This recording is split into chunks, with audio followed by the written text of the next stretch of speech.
Hey guys, this is Ph33roX doing video number 5 in my Leakfinder giveback series. It's been too long since my previous video, so I'm gonna do my best to make it up to you guys by recording a solid video, hopefully. So without further ado, let's jump straight in. So first hand with flat king deuce off to a min raise. It's a bit loose, but I don't have a problem with that. Flop goes check check. We're definitely leading turn for value. We bet 40 and I think it's too small. There are many pair plus draw type hands on this board, and he could be checking back the flop with an 8 or a jack possibly. He could possibly hit the queen, so it's true that if we bet 60 we might force out some ace high hands, but overall against his range I think we're gonna get more value by betting larger.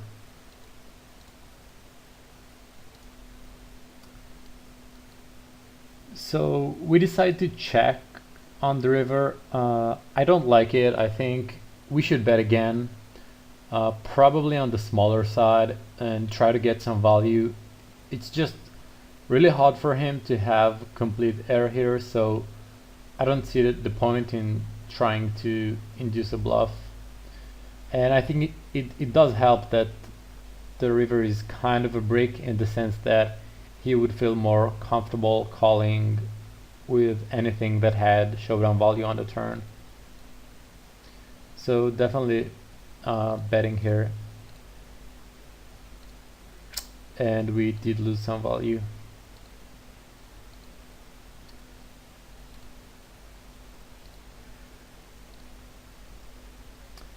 So we're raising queen 9 off, looks good. Definitely c-betting this board and probably barrel off here a lot. I think I would like to see a slightly smaller c-bet though. I just think it would achieve the same result, and he decided to jam the flop, so our hand goes to the muck. Not much we can do, but I think he played that hand fine overall. So we get a good hand, we raise. I don't mind the king-queen check back here. It's important that we have the king of spades because it will help us to call a turn bet on spade turns compared to when we don't have a spade in our hand and it becomes a lot more awkward. So yeah, I think overall that's fine.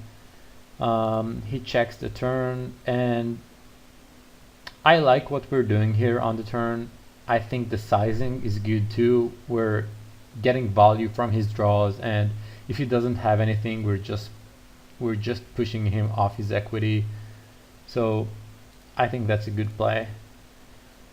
And on this river I think we should check and win a lot by checking back.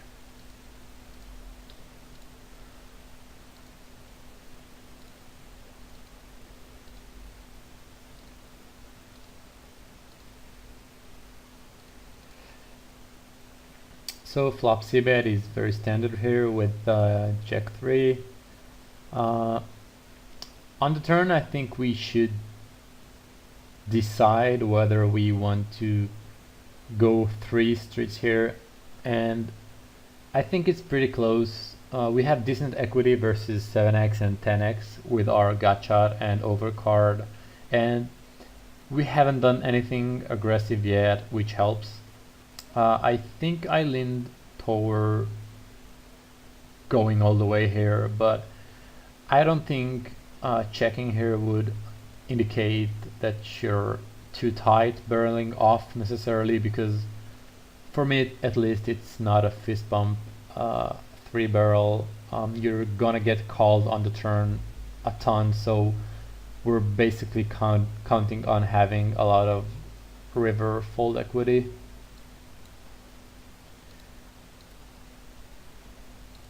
So yeah, once we don't bet the turn, there's no sense in trying to win on the river.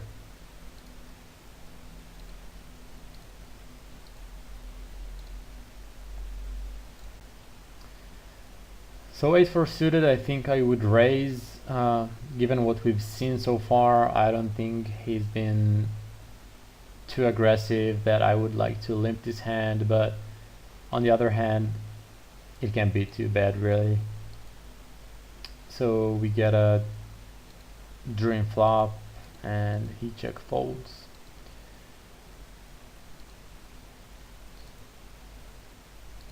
Very standard call pre-flop and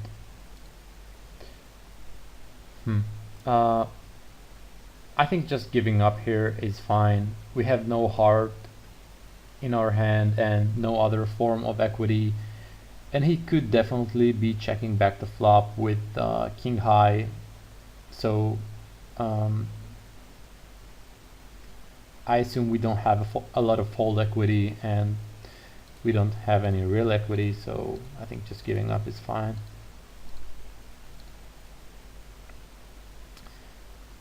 Standard jam here with ace deuce. Our opponent seems to be fairly tight on the button. Again, 5 deuce off. I'm sorry, 5 deuce suited. I think we can just raise pre-flop. Stepping the flop is perfectly fine.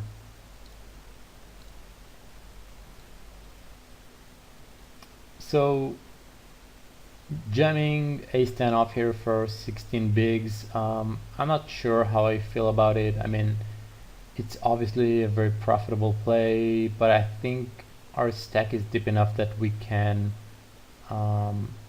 raise non-all-in and play our hand for value that way.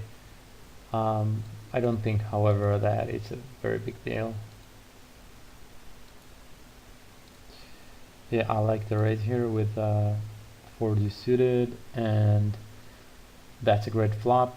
We're gonna win here very often. You decide to go with 30. So it's not bad for sure on this type of board, but it might induce a bit more floats than a bet of 45. But yeah, I don't think it's a big deal. And our opponent check raises to 60, basically mean check raising us. And we're obviously not gonna fold given how little combos he represents. So I think the play here would be to put in a small 3-bet and force him to do more if he really wants to win this one.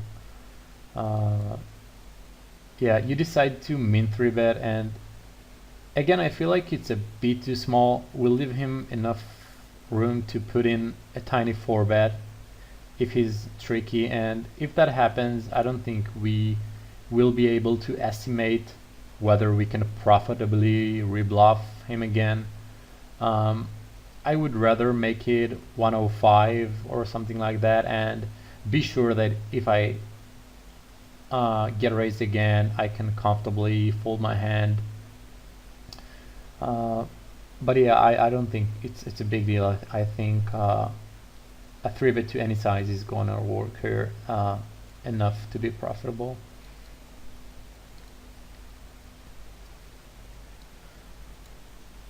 So our opponent limps again. This time we're 12 and a half big blinds deep, so I think jamming is going to be better, and we get called by 8-7 off. I guess I will always keep wondering what makes people do that. So that would be it for the first match, and let's jump straight into the second match. So we have a new opponent in this match. We open 6-4 off. I think that's fine. We have to fold to the 3-bet. I think my standard here would be to call with queen deuce suited and 3-bet with weaker suited hands like 8-3 suited.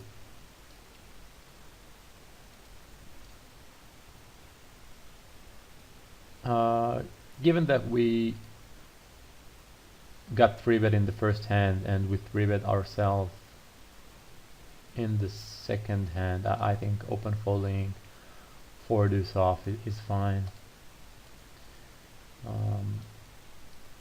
Flatting pre-flop is fine. We decide to check min-raise the flop. I don't have a problem with that play. We're getting stacked versus better ace-x anyway, so we can't put more money in versus worse hands by check raising. On the other hand, we lose value from his air if he's an aggressive opponent, because I think people don't 3-bet bluff on the flop as often as they double barrel. So on this turn, I think we should continue betting. Still plenty of Jack X, Broadway hands, pocket pairs in his range, and we don't want them to be checking back. Once he bets, I think the only play is to call and check river and check again. Interesting that he shows up with 8-7 here. I don't mind his flop float.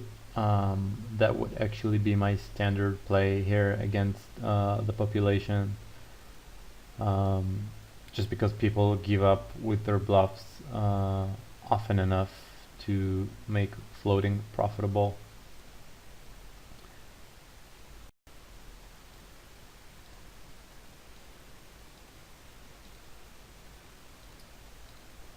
So we flat king 4 off pre-flop, which is okay. I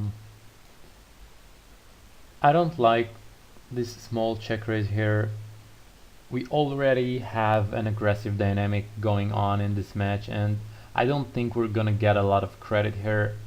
He's already shown that he's willing to be sticky post-flop when we check raised our top pair, and he called with 8 high. So I think this is not going to work often enough to show a profit.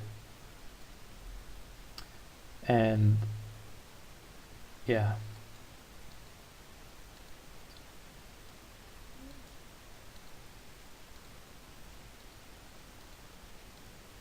I think open folding ace deuce here is fine, and pretty standard flat with 8-6 suited.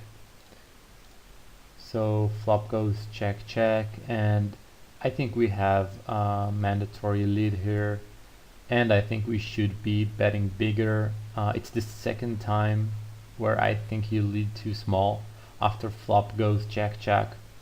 First time was for value, and here we're on a bluff. In both cases, I think we should be betting bigger. He calls, and Jack X is not a good card to continue on, especially given how this match has been going so far. We just check raise the paired board and fold to a shove.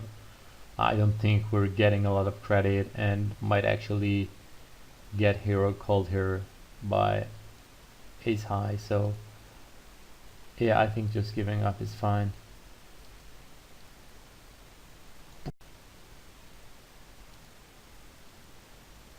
Yeah, I don't mind open fold with 10 deuce off. Looks fine. Queen deuce off, I would raise pre, I think. I don't like limping those sorts of hands without a good reason. He has to be really aggressive against raises and really passive against limps for that to be the best play.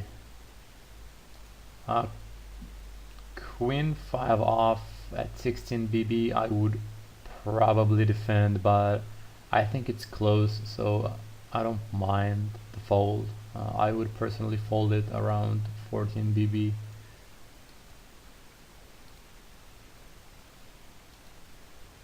Yeah, I don't mind raising a 8-4 off here.